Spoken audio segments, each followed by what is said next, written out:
kami ng third floor. Kasi oras na para maglinis.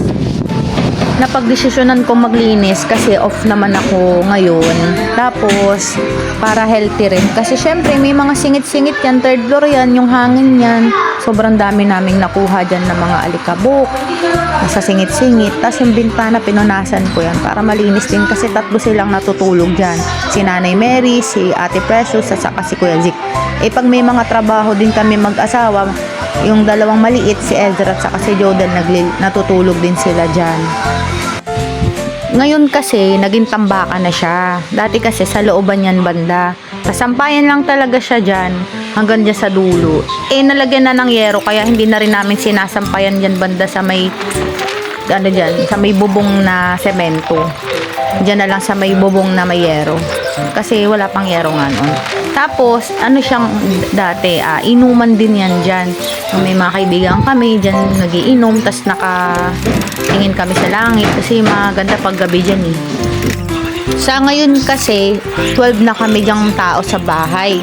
Kaya, kailangan ligpitin namin yung dyan sa third floor. Nilagay ko namin yan dyan ni tatay, yung mga nakatambak na lang yan dyan sa labas. Kasi sa loob, pinaglalagyan din namin ng mga plancha, mga damit, tapos yung iba pa namin gamit. Kasi masado rin kami masinop sa gamit. Eh, yung kwarto kasi, kinuha na rin kwarto ng dalawa kong anak. Kasi nga, adjust din kami ng mga gamit kapag marami rin taong nakatira. Pero mas okay din yung madami kasi nga, syempre hindi nakakatakot yung bahay. Eh, medyo may kalakihan din. Yun. Pero wala naman kaming nararamdamang mumu dyan. Ayun, patapos na kami. Alam nyo ba, 2.5 oras din naming nilinis yan. Paano naman kasi, iniiwan-iwanan kami nila Ate Precious at Kuya Zik. Tapos na. Ito na lang kailangan naming punasan pero makain pa kami. Nilagay na namin yung alaga dyan. Sa labas na lang. Kaya sa higaan. Yan. Wala na matambakan, di dyan pa rin. Bye. Yan, minap na to. Ito naman yung baba namin. Bakante yung lote ng magulang ko.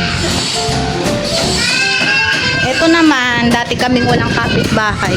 Pero meron na kaming mga kapitbahay. Magiging kapitbahay.